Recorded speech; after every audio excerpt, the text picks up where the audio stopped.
Alors bonjour, voilà, je vous présente mon livre qui s'appelle La justice sociale, problèmes et solutions. Et en fait, c'est un livre qui parle de plein de problèmes de la société et comment les résoudre. Et en particulier, ça parle des lobbies, ça parle des injustices, ça parle du manque de pouvoir d'achat. Et en fait, ce que ça explique en partie, c'est que les solutions face au pouvoir d'achat, en fait, c'est pas les bonnes qui sont faites actuellement. Il y a plein de raisonnements en fait un peu poussés qui montre que il y a certains problèmes qui existent et comment les résoudre en fait. Et c'est pas la manière de les résoudre que présentent les médias. Voilà, je pense que les médias effectivement ils sont là pour faire de l'audience et pas pour résoudre les problèmes. C'est la concurrence entre les médias qui les pousse à agir ainsi. Donc je vais expliquer un petit peu plus mon point de vue. Donc ça c'est le site que j'ai fait, en fait il est disponible, mon livre il est disponible sur ce site-là, voilà, qui s'appelle lajusticesociale.fr. Et je vous conseille de lire, si vous voulez, si vous avez un temps un peu limité, de lire les grands enseignements de la justice sociale, problèmes et solutions. C'est cette partie-là. Et cette partie-là, c'est les grandes idées du livre en plus court. Alors le premier point par lequel on commence, c'est que les entreprises qui se comportent bien quand ça rapporte et mal quand ça rapporte vont survivre mieux, vont survivre mieux aux crises. Et donc, du coup, vont survivre uniquement ces entreprises qui se comportent bien quand ça rapporte et mal quand ça rapporte, au bout de nombreuses décennies. Donc, finalement, petit à petit, ça filtre un petit peu comme la sélection naturelle, comme la sélection de Darwin, ça filtre les entreprises qui se comportent mal quand ça rapporte.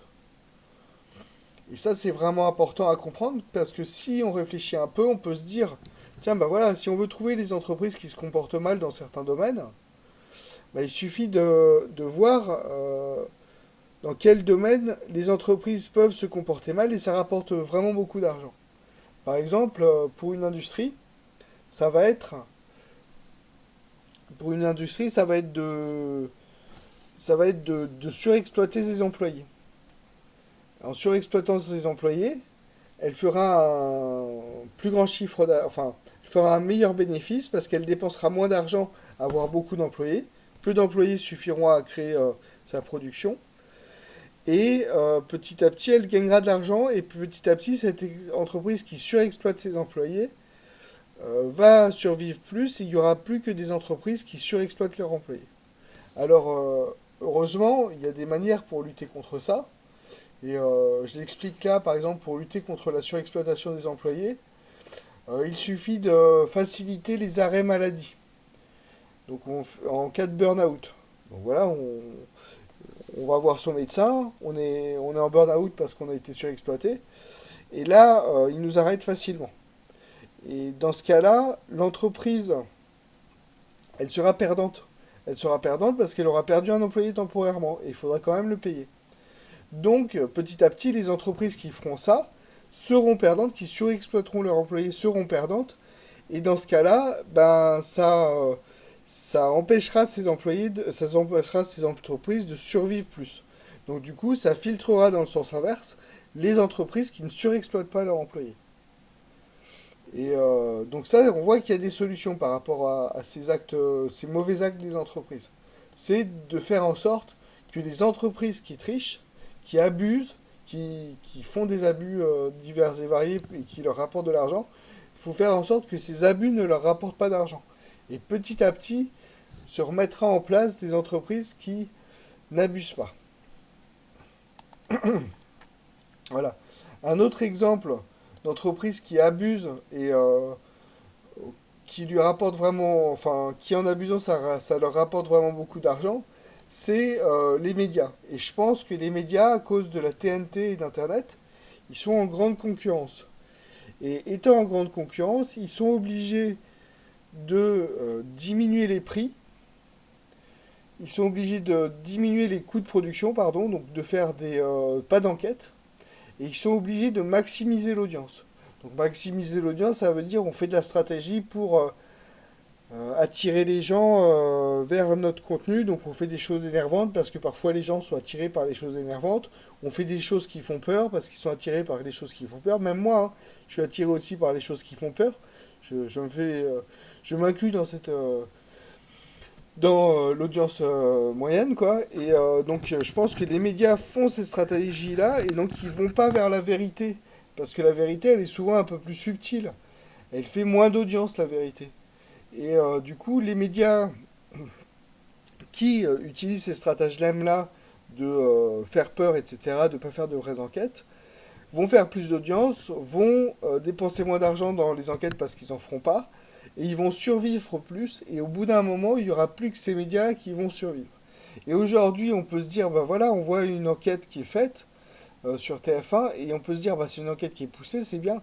Non, parce qu'ils peuvent aussi, à mon avis, donner l'impression de faire une enquête poussée, alors que sur certains points, elle n'est pas poussée autant qu'il le faudrait. Et c'est ça un peu le... Et effectivement, on pourrait se dire, mais c'est pas possible, mais en fait, si, parce que les entreprises qui font des enquêtes poussées, elles dépensent plus d'argent et elles survivent pas.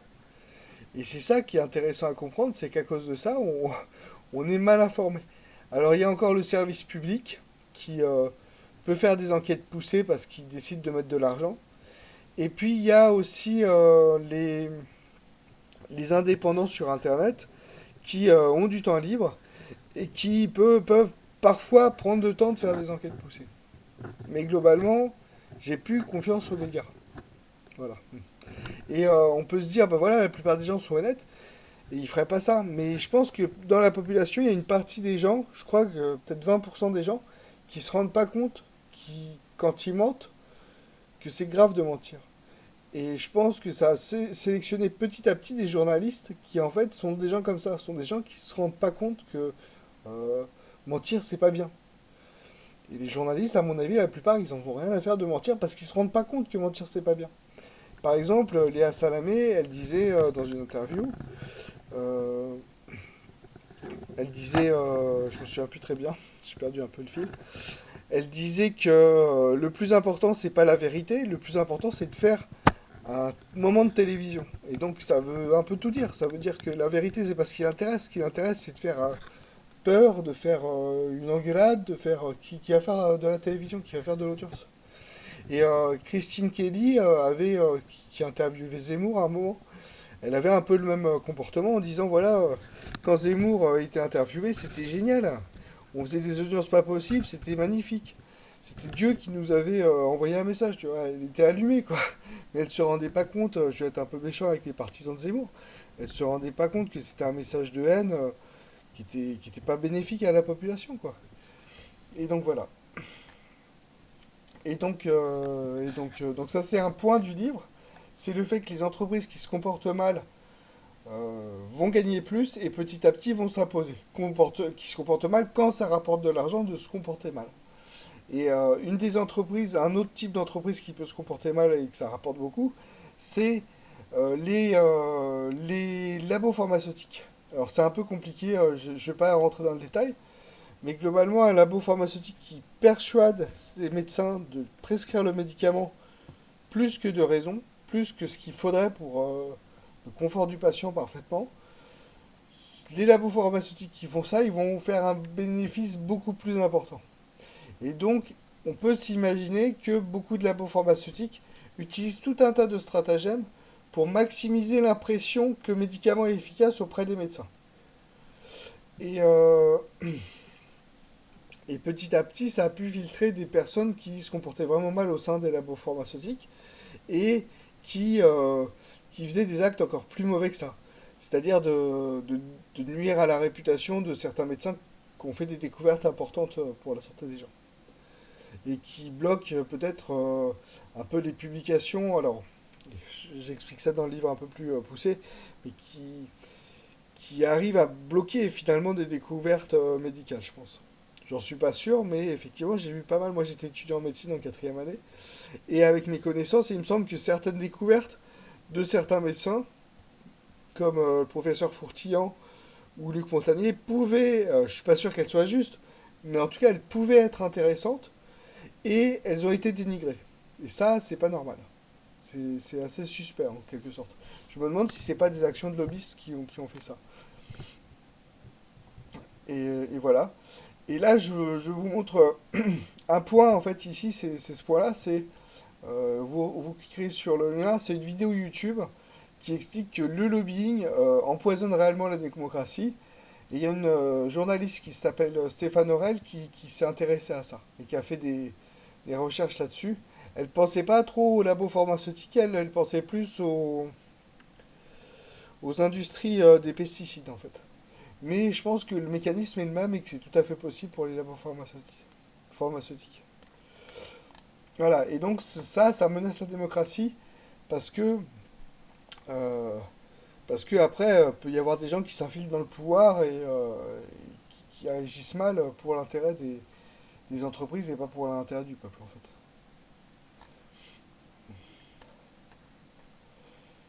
Euh,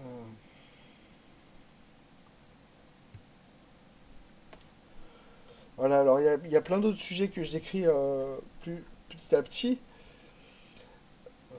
Je décris aussi que les entreprises, en fait, le principe du capitalisme actuel, c'est que c'est uniquement les gens riches, c'est ce que je décris ici, c'est uniquement les gens riches qui peuvent investir dans des idées, dans des technologies.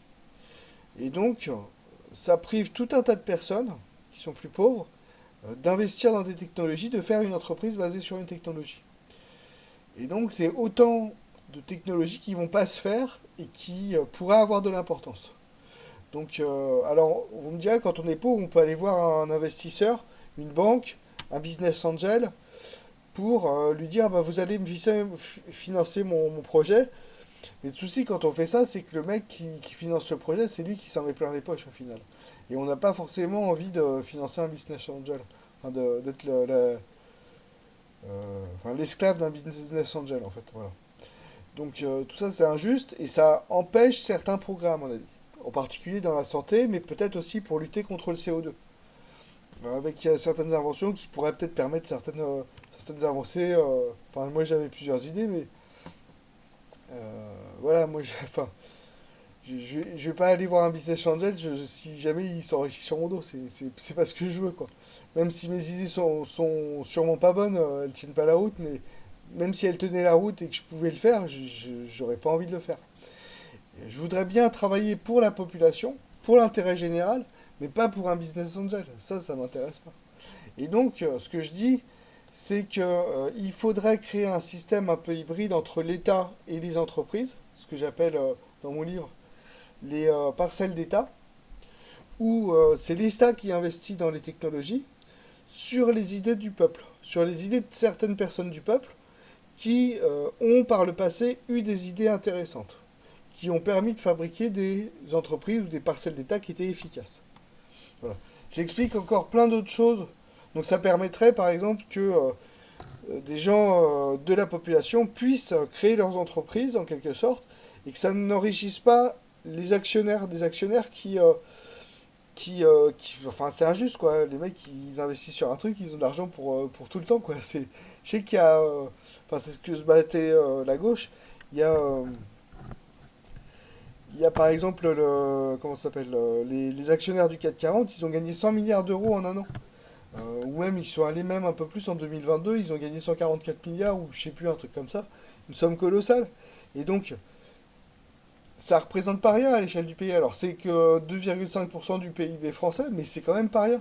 Et ces gens-là, c'est une poignée par rapport à la population totale de la France. Donc, il y a une poignée de gens qui sont très riches grâce aux actions. En fait, c'est injuste, c'est pas normal, quoi. Et non seulement c'est pas normal, mais on peut s'imaginer, sans en être sûr, mais que du moins que certains d'entre eux menacent la démocratie en infiltrant les médias, peut-être pas tous, mais certains d'entre eux, et qui vont faire passer leurs idées dans les médias. Voilà. Donc j'étais là-dessus. Il y a plein d'autres détails hein, que j'explique, mais il faut lire si vous voulez, vous lirez, quoi. Moi, c'est ce que je vous invite à faire. Et tac, les inégalités empirent au fil des décennies. Voilà, une grande idée qui est vraiment importante dans mon livre, et c'est vraiment une idée carrée qui est importante en fait. c'est que les inégalités empirent au fil des décennies. Elles empirent progressivement. Et donc, on pourrait se dire, mais il y a une lutte contre la droite et la gauche pour éviter les inégalités, ou l'autre qui empire les inégalités. Voilà, moi je donne une marche à suivre qui devrait mettre, entre guillemets, tout le monde d'accord. La droite et la gauche. Je pense qu'il ne faut pas simplement que les inégalités n'empirent pas au fil des décennies. Il faut, pour empêcher ça, il faut taxer les plus riches et limiter les héritages importants. Parce que actuellement, c'est ça qui est un peu compliqué aussi et que j'explique, c'est que quand on est un employé lambda avec des connaissances faibles, alors on aura un salaire très faible. On aura un salaire au SMIC. Et si on est un employé qui est nécessaire à l'entreprise, on pourra avoir un salaire très élevé, qui est nécessaire à l'entreprise et comment dire, en pénurie. C'est un emploi dont il y a une pénurie. Si on est dans un emploi où il y a une pénurie d'emploi, alors on pourrait être payé très très cher par l'entreprise. Et c'est ça qui est un peu injuste. Et petit à petit, donc je propose aussi des solutions par rapport à ces inégalités, et faire en sorte que euh, les plus pauvres accèdent à des emplois un peu plus qualifiés, mais c'est ce qu'a fait François Hollande finalement en faisant des formations, en proposant des formations aux employés plus facilement. Et effectivement, il faut taxer les plus riches. Voilà. Et l'idée très importante pour la répartition des richesses, c'est que si la répartition des richesses est en l'an 2000 de 50% des plus pauvres qui possèdent 30% des richesses et 50% des plus riches qui possèdent 80% des richesses, pareil pour les revenus, ça doit rester pareil au fil des décennies pour que le progrès bénéficie à tout le monde et aussi que la situation reste pérenne. Voilà, alors là il y a encore une idée vraiment importante que je mets, c'est le fait qu'en fait en ce moment il y a la gauche et la droite qui se battent pour dire il faut répartir les richesses, il ne faut pas les répartir, etc. Et là c'est un bémol, moi j'aime bien la gauche, mais c'est un bémol à ce que dit la gauche en quelque sorte. C'est que même si on répartit mieux les richesses, entre les pauvres et les riches, déjà ça pourrait aider vraiment les pauvres, hein. Ça c'est vrai, c'est une réalité. Mais même si on fait ça, et qu'il y a une pénurie de logements comme il y a actuellement en Ile-de-France, et qu'il y a un excès de gens qui cherchent des logements en Ile-de-France, il y a un excès de gens qui cherchent des logements sur la côte atlantique, et vers Strasbourg, vers Marseille, et il y a un défaut de gens dans les zones désertées comme le centre de la France, enfin la diagonale du vide. Vous verrez ce que c'est, hein. La diagonale du vide, c'est une zone de la France en diagonale qui va de Strasbourg jusqu'à... je connais pas bien ma géographie, quoi, mais jusqu'aux Pyrénées, quoi, en gros. Et cette diagonale, il y a un il y a un manque de personnes. Et donc, les habitations sont pas chères là-bas.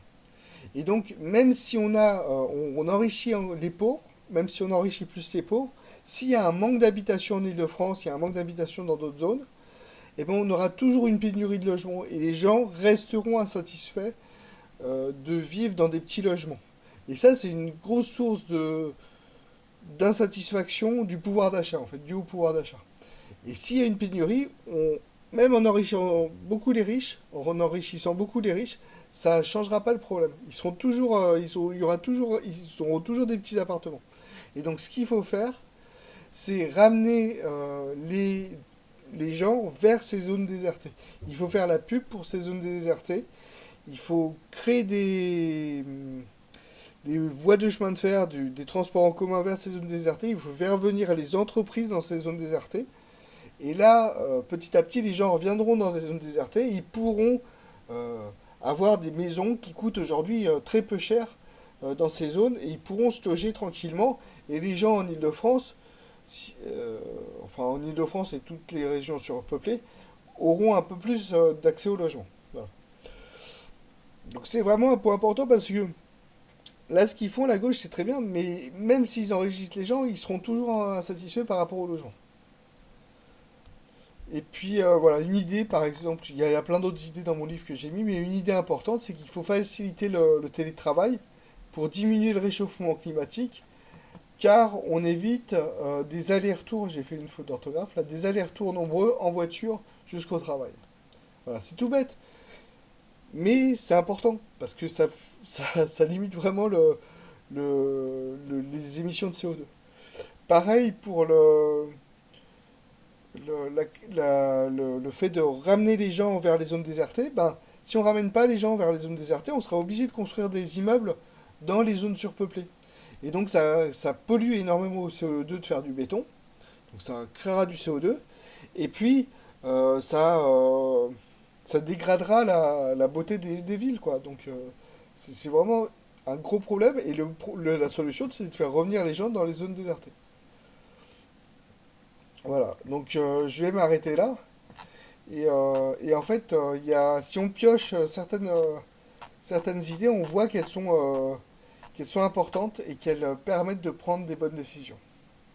Et en particulier, ce que je parle qui est vraiment important pour moi, c'est que les médias soient sains et soient pas faits pour faire de l'audience. Parce que des médias faits pour faire de l'audience, ils racontent pas les vrais problèmes des gens. Et s'ils racontent pas les vrais problèmes de la société, des gens, ils les résout pas. Et on crée des faux problèmes, on crée des peurs basées sur la peur des étrangers, on crée, pour faire de l'audience, on crée des peurs basées sur la peur des partis politiques pour faire de l'audience, parce que quand on voit un parti politique qui est au pouvoir et qui est dangereux, bah forcément ça crée une peur et ça crée de l'audience. Donc on fait peur du FN, même si je pense qu'il mérite un petit peu, peut-être mal vu, mais voilà. Ils ont fait peur du LFI, même si peut-être qu'il mérite un peu d'être mal vu, mais pas autant que ce que ça a été montré. Et on manipule la peur des gens pour faire de l'audience. Et donc si on met en avant, si on résout, et donc je propose dans mon livre des solutions pour résoudre ces problèmes-là, si on résout, si on met des médias qui mettent en avant les vrais problèmes, les députés devraient résoudre les problèmes du peuple, et ça devrait aller un peu mieux. Et puis les médias participent en bonne partie, je pense, au malheur des gens, en les inquiétant, en, ouais, en créant des paniques, des polémiques qui s'arrêtent jamais. Et donc, à mon avis, en rendant plus sain de manière démocratique les médias, on résolvera un peu ce problème de souffrance en quelque sorte de la population. Voilà, je m'arrête là et puis je vais essayer de faire d'autres vidéos par la suite. Merci.